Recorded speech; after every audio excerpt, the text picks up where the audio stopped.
the Women's Intercontinental Championship match between the man, Becky Lynch, and AJ Lee. At first when I saw this, guys, I thought, okay, this is clearly a precursor to a tag team match with AJ and Phil versus Seth and Becky, and then that's what they're gonna do. But I'm not so sure because Seth is still out. Supposedly could come back in Mania from that rotator cuff. I don't know about that. We can get to that possibly. But as far as this match goes, Booch, what say you about this one? Well, the tag match already happened at Wrestle Palooza, so I doubt they're going to go that route again. This is just the two of them finally trying to go one-on-one, and what many have said has been a cringe build-up. A lot of people are not liking the build to this match at all. It's, oh God. And it's like Becky's, with the overacting for Becky and AJ's delivery being a little off. Like, this is not their. This is one of those matches that they're trusting on their wrestling skills to sell it because the mic skills haven't been. So that's what they're looking for. It's like, okay, they're like, look, we're gonna get through this and then get the match. If we get the match in the ring, the crowd will go crazy. But right now, it's like, some people look at these promos going, "You got to be fucking kidding me." Mostly because we've seen them do better, but this is just horrible. So I don't think that this is that bad. I think it's just when you are that good, people don't forgive when you're not on the top of your game. That's a good point, Diz. Yeah. Realistically, I think that they are doing a good job of telling a story that they pretty much already told. And I don't really like, a big part of this is I don't like Becky's current character. Why not? Well, I think Becky has the ability to be this absolute monstrous, I'm going to be a problem heel, and instead she's being the I'm going to annoy you heel. Okay. And I think that it's just, I feel like they're going the wrong route with her on that. Do you think maybe having a kid changed her a little bit and she just doesn't want to do that anymore? No, no, not at all. I realistically, what I think is that she knows that we expected the monstrous power. I'm going to be all in your face heel. And she realized that everybody's a cool heel these days. I'm going to pull the Christian and actually make people hate me kind of heel. I think that that's what she's doing. And it's fair. You say callback, but it's pretty recent with AEW. So I was thinking about his days with WWF back when it was the Federation. And we also got to factor in there's no dead fathers for Becky to make fun of. I mean, realistically, there's also most of the stuff she says there's no real access to either. So that's not stopped her yet. I was saying the only difference between her and the Christian thing is Christian would lean on if somebody had a dead father in the group, they would go off. And then it got to the point where when Christian and Edge got back together and were baby faces, they were going up against FTR, and Christian said, like, Cash, you got a dad, right? Edge ripped the microphone out of his hand. He's like, dude, come on. No. We're not going there. And then the crowd started booing, and Edge is like, you people are sick.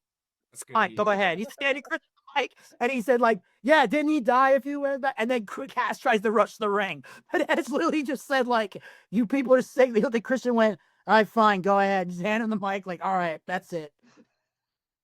no, that's good heat. I like that. Booch, who did you pick in this match? Oh, I'm just gonna roll the dice and say AJ Lee, because at this point I feel like they might as well give her the belt. Okay. What about you, Dez? This one is tough. I'll tell you why. AJ Lee has not shown any interest in being full-time. Since she has come back, she has been very come back, set up for one match, leave. That's been her entire thing. If she takes this belt, she's going to have to stick around. So, which, I mean, with CM Punk being there, maybe she wants to be on the road with him. Maybe that's what she's looking for right now. But just the way things are looking right now, it's like that's the question I'm looking at.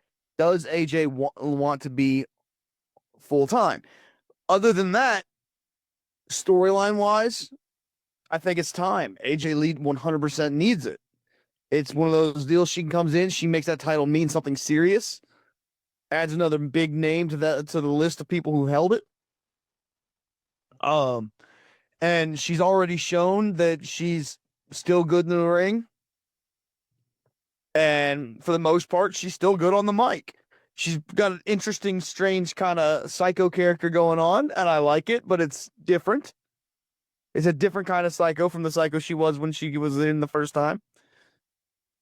But yeah, I'm gonna have to go with this. I think the safe route, because of how they've done this, they don't want AJ to lose a one-on-one match right now, so I think it's gonna be AJ Lee. I'm going to go out on a limb, and I'm probably going to regret this. I'm going to say Becky Lynch wins this match, and it's not going to be clean. It's going to be ugly. But I think Becky Lynch wins this. Or no, yeah, I'm going with Becky Lynch. I'm going with Becky Lynch. I'm not second guessing myself. Becky Lynch. I don't think that that's a dumb choice, honestly. This one was one of those, I like I said, that this one was a tough one. It could really go either way. Can you agree to that, Vinny? Yeah, like this is not an easy choice to make at all. Like I'm just basing it off of the fact that these two have fought before, and I feel like AJ can win the title here. Like at some point, someone's got to take it, and I feel like AJ, it would help her get to, even though like she's already beaten Becky like in the tag match and everything, but I feel like it'll show that AJ's serious about wanting to stick around because that's how he's getting that vibe. So I feel like that will kill the vibe of she wants to be here by holding on to that belt. And also, if AJ takes a singles loss, I don't know how that's going to help her in a feud down the road. So I feel like this is the right time.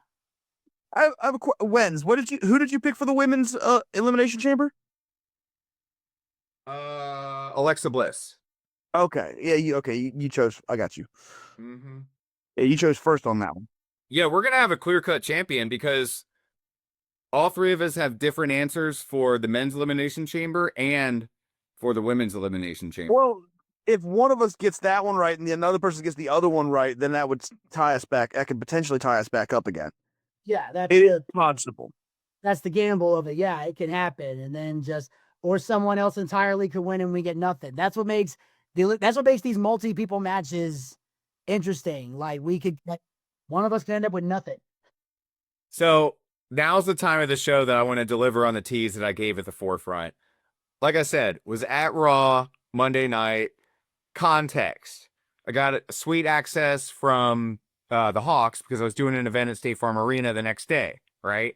So had to be up super early in the morning, had to be in uniform, which is a suit, doing an MC gig down there for the National Collegiate Sports Sales Championship. Stayed at the Holiday Inn and Suites downtown, right? So I had to be in bed by a certain time to get a certain amount of sleep to be coherent in the morning. So I leave State Farm Arena around 10 o'clock, thinking, all right, I've seen most of the AJ tributes, like on the screen, the video packages. Okay, whatever. I got to be up.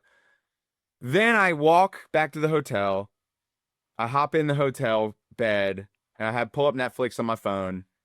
And what do I hear? What do I see? But everything go dark. And then what do I hear? I hear the bell toll.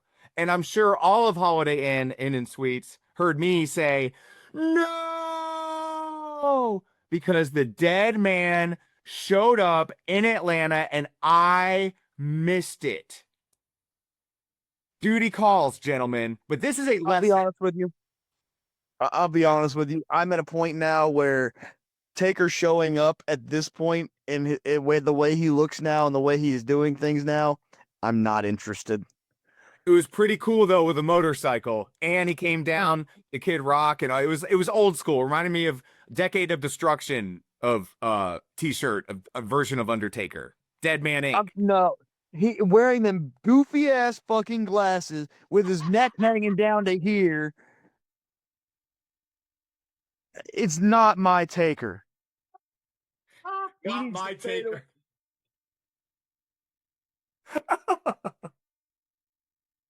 You don't hear "not my president" all the time. Not my Taker.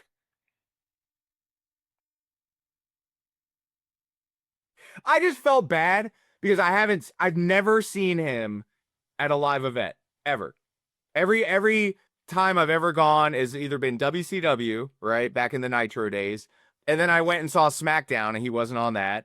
And then last night I'm like, he's been retired for so damn long, like, you know, not that I've ever been an Undertaker fan. I've never been an Undertaker fan, but I'm a fan of the character. I'm a fan of what he's done. I'm a fan of the pop, the music. That's the thing. I'm the exact opposite. I've always been an Undertaker fan, and now he's not the Undertaker. He's the inductee taker. He's the inducteeker. He said he's working the funeral parlor instead of being the dead man. He's the inducteeker. All he does is show up and say, "You're going into the Hall of Fame." That's all he does. It was pretty cool, though. It was pretty cool. I mean, it would have been cooler in person, but It wins Wrestling Fandom 101. Never leave early. I know now. Never leave early. So I gotta wait till the next time they come to Atlanta and not leave early. And when I was a kid, my dad was trying to make us leave early one time, and I was pissed because it was the go home before WrestleMania 20 when Mick Foley was in the ring with Evolution, and they were kind of hinting there was going to be a 3-on-2 endgame. I said, I came back to Raw, but I didn't come back to Raw alone. They played The Rock's music. As The Rock is whooping their ass, my dad's making us leave early. I was pissed. I don't feel so bad anymore. Apparently I was a selfish prick for being mad. No, you deserve. You got a ticket. I got in for free, so I didn't really feel like I was losing anything except for time and sleep. So I was like, it's not good versus bad. It was good versus better. And I was like, what could possibly happen in the next 45 minutes? And then, of course, you know, Murphy's Law. But Exactly. word to the wise, let that be a lesson. Never leave Raw early, or you will miss out on something amazing happening. Much like this weekend, where something amazing will continue to happen, and that is me being your prediction champion. But we will never, ever leave Meow Sub Opera moment without a few key catchphrases, one of which is, have a nice day. Bang, bang. Still fresh out of flux.